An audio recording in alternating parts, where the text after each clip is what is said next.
자, 오늘 이 새벽에 하나님께서 우리에게 주시는 하나님 말씀 마태복음 2장 1절에서 12절까지 말씀입니다.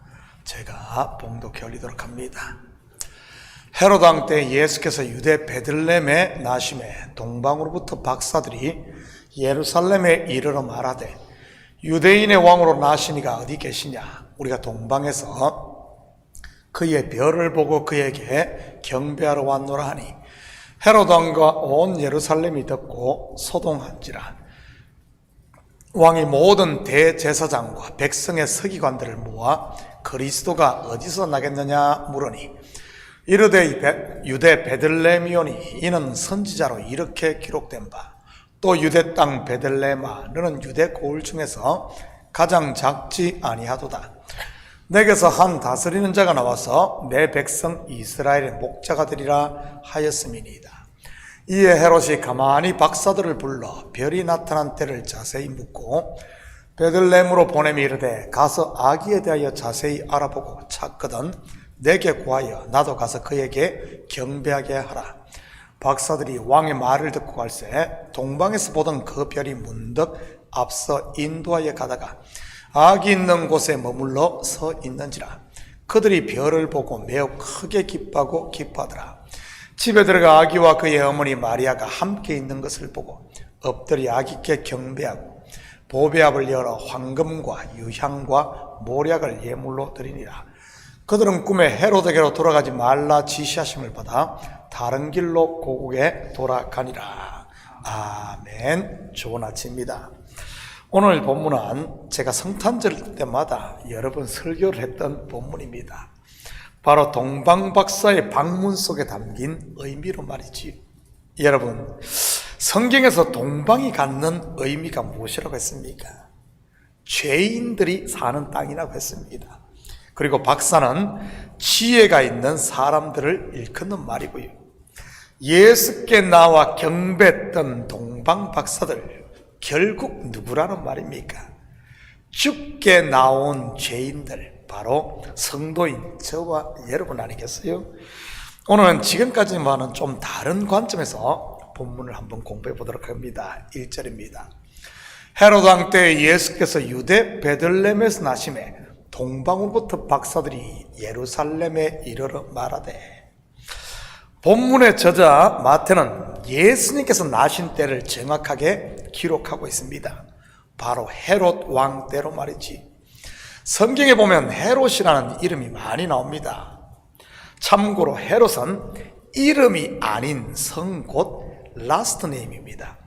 성경에 나오는 헤롯을 잠시 정리하면 본문에 나오는 헤롯 대왕을 비롯해 세례 요한을 목베어 죽인 헤롯 안티파스, 유대 사마리아 이두메 지역을 다스렸지만 폭정을 일삼다가 로마로 유배된 헤롯 아켈라오, 사도행전에 예수님의 제자 야고보를 죽이고 베드로를 투옥시켰던 헤롯 아그리파 1세, 사도행전 25장과 26장에서 사도 바울이 재판을 받을 때 등장했던 헤롯 아그리파 2세 등입니다.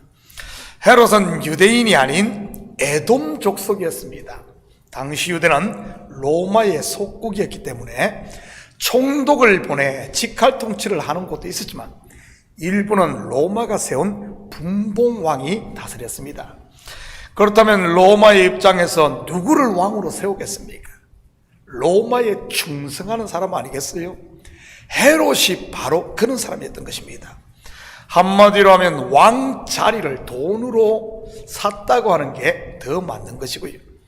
로마의 입장에서야 세금 잘 걷어들이고 문제만 일으키지 않고 로마에 충성하면 그만이니까요. 성경의 역사를 보면 이스라엘과 에돔 어떤 관계였습니까? 형제국이면서도 철천지 원수였습니다. 그러니 에돔 사람이 자기들의 왕으로 있는 것을 유대인들이 좋아할 수가 없는 것이지. 그래서 헤롯이 유대인들의 환심을 사기 위해 벌인 사업이 바로 성전을 크고 화려하게 정축하는 일이었던 것입니다. 예수님께서 30이 되어 공생애를 시작했을 때 46년 동안 공사를 하고 있었지 않습니까? 얼마나 크고 화려하게 지었으면 46년 공사를 했는데도 다 마치지 못했겠습니까? 한마디로 하면 거짓 왕이요, 세상 왕인 헤롯이 자기를 위해 성전을 짓고 있었다는 말입니다. 유대인을 위함도 아니요, 더더욱 하나님을 위함도 아닌 자기의 정치적 야욕을 이루기 위해서 말이지. 2절 3절입니다. 유대인의 왕으로 나시니가 어디 계시냐? 우리가 동방에서 그의 별을 보고 그에게 경배하러 왔노라니 헤롯 왕과 온 예루살렘이 듣고 소동한지라. 세상의 거짓 왕이 성전을 이용해 하나님의 백성들 위에 왕노릇하고 있는 이 땅에 하나님이 보내신 참 유대인의 왕이 오셨던 것입니다. 다르게 말하면 어둠 가운데 한 줄기 빛이 비쳤던 것이지. 그러니 어떻게 되겠습니까? 이 어둠이 난리가 난 것이지. 이것은 그때만 그런 것이 아닙니다. 예수님께서 공생애를 시작했을 때도 같은 현상이 일어납니다. 물론 그때 하나님의 백성들 위에 왕노릇하고 있었던 거짓 왕은 바리새인들과 서기관들, 일명 종교 지도자들이었던 것이고요. 예수님의 말씀 앞에 자기들의 거짓이 드러난 것 말입니다. 그러니 예수를 죽이겠다고 그 난리를 쳤던 것 아니겠어요? 사도행전을 보면 복음이 전해지는 곳마다 거의 비슷한 일들이 일어나는 것을 보게 됩니다. 이러한 사실은 내 속에서도 이미 일어났고 또한 매일매일 일어나는 일들인 것이고요. 나라는 옛사람 헤롯이 왕노릇하고 있었는데 하나님의 말씀이 들어와 성령이 다스리자 옛사람 내가 요동하는 것, 육신의 생각들이 들끓는 것들 말이지. 쫓겨나기 싫어서, 다르게 말하면 내려놓지 않으려고 발버둥 치는 것 말입니다. 그래서 나타나는 현상이 본문으로 말하면 베들레헴에 있는 영아들을 살해하는 것이요, 예수를 십자가 못 박아 죽이는 것이요, 복음 전하는 자들을 돌로 치며 박해하는 것이요, 말씀 전하는 목사를 쫓아내려고 하는 것이고요. 기억하시기 바랍니다. 내가 죽지 않으면 결국 예수를 다시 십자가에 못 박게 된다는 사실을 말이지요. 4절에서 6절입니다. 왕이 모든 대제사장과 백성의 서기관들을 모아 그리스도가 어디서 나겠느냐 물으니 이르되 유대 베들레헴이오니 이는 선지자로 이렇게 기록된 바 또 유대 땅 베들레헴아 너는 유대 고을 중에서 가장 작지 아니하도다. 내게서 한 다스리는 자가 나와서 내 백성 이스라엘의 목자가 되리라 하였음이니이다. 대제사장들과 서기관들, 알기는 척척 박사들 아닙니까? 그런데 어떻습니까? 그들은 아직도 어두운 밤이었던 것입니다. 누가 이 사실을 가장 먼저 알아야 정상입니까? 당연히 대제사장과 하나님의 율법을 연구하고 가르치고 필사하는 서기관들이어야 하는 것입니다. 그런데 그 소식을 누구로부터 전해 듣습니까? 동방에서 온 박사들, 곧 죄인들, 그리고 헤롯의 입을 통해, 거짓 왕의 입을 통해 전해 듣습니다. 먼저 된 자가 나중되고 나중된 자가 먼저 된 것이지. 7절 8절입니다. 이에 헤롯이 가만히 박사들을 불러 별이 나타난 때를 자세히 묻고 베들레헴으로 보내며 이르되 가서 아기에 대하여 자세히 알아보고 찾거든 내게 구하여 나도 가서 그에게 경배하게 하라. 여러분, 왜 헤롯이 박사들을 가만히 불렀을 것 같습니까? 바로 지도새도 모르게 아기 예수를 죽이기 위해서인 것입니다. 왜냐하면 이들이 떠들고 다니면 온 유대가 들끓을 테니 말이지. 하나님이 보내신 자기들의 왕이 왔다고 말입니다. 이것이 헤롯의 핸디캡 아닙니까? 역사 문헌들을 보면 헤롯이 가장 두려웠던 것이 이것이었다고 합니다. 언젠가 유대인들이 자기를 몰아내 죽일 것에 대한 불안한 말이지. 수년 전 이스라엘에 성지순례를 갔을 때 사해 옆에 있는 마사다 요새를 방문했습니다. 동서남북이 까마득한 절벽인데 그 위에 세워진 요새입니다. 천여 명의 유대인들이 마지막까지 로마에 항전했던 것으로 유명한 곳이고요.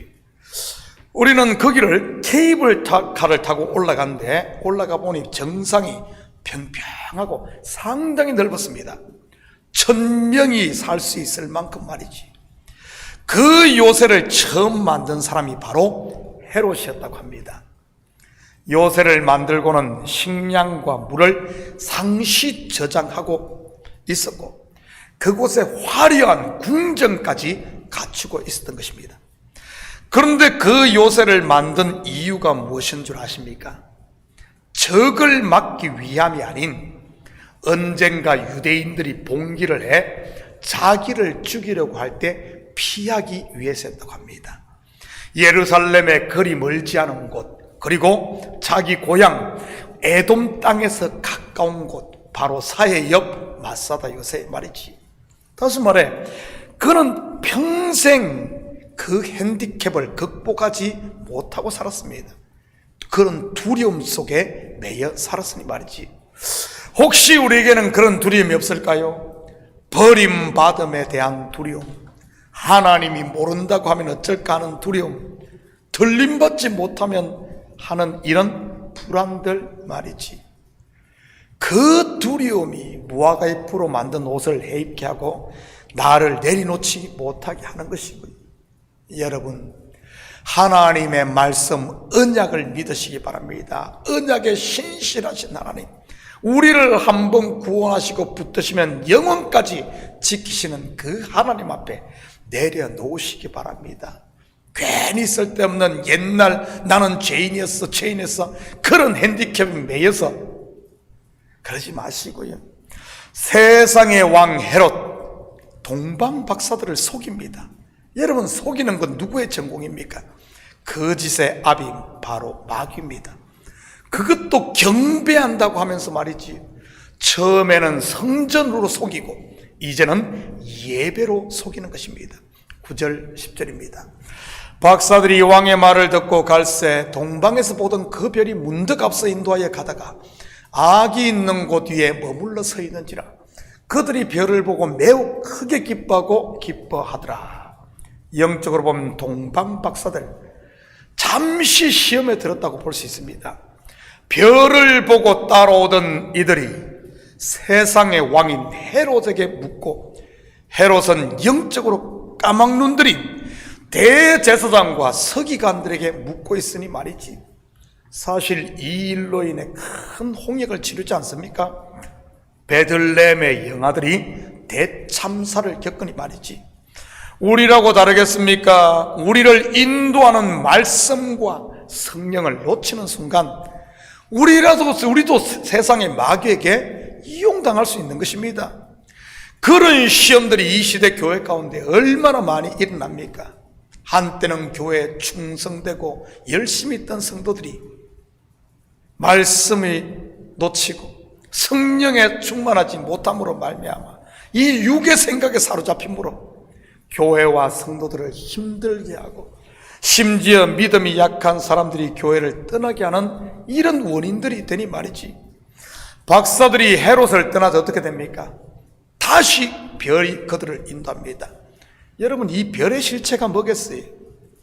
출애굽기로 말하면 구름기둥과 불기둥 아닙니까? 이스라엘 백성들을 가나안으로 인도했던 것.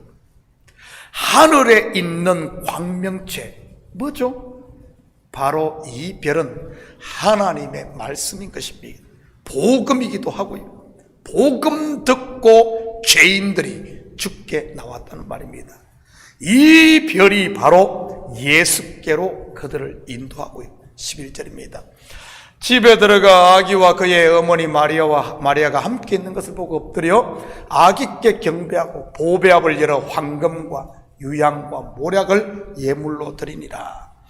동방 박사들이 드린 세 가지 예물의 의미가 무엇입니까? 황금은 예수님의 왕권을, 유향은 제사장직을, 그리고 모략은 순환과 죽음을 상징합니다. 그렇다면 이것은 우리에게 무엇을 말하는 것이겠어요? 우리가 예수님께 드려야 할 예물을 말하는 것 아니겠습니까? 그분을 나의 왕으로 모시는 것, 그분의 이름으로 기도하고 그분의 이름으로 하나님께 나아가는 것, 그리고 그분의 고난에 동참하는 자기의 십자가를 지는 자기 부인의 삶, 이것이 우리가 하나님께 드려야 할 예물인 것이지. 그럴 때 어떤 일이 일어납니까? 12절입니다. 그들은 꿈에 헤롯에게로 돌아가지 말라 지시하심을 받아 다른 길로 고국에 돌아가니라.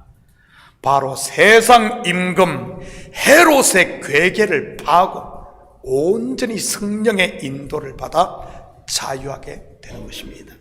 사랑하는 성도 여러분, 오늘도 우리의 참된 왕은 헤롯이 아닌 예수 그리스도임을 바로 알아 오직 그분만을 경배하며 그분 안에서 자유함을 누리며 사는 이런 복된 하루 되시기를 예수님의 이름으로 축복합니다.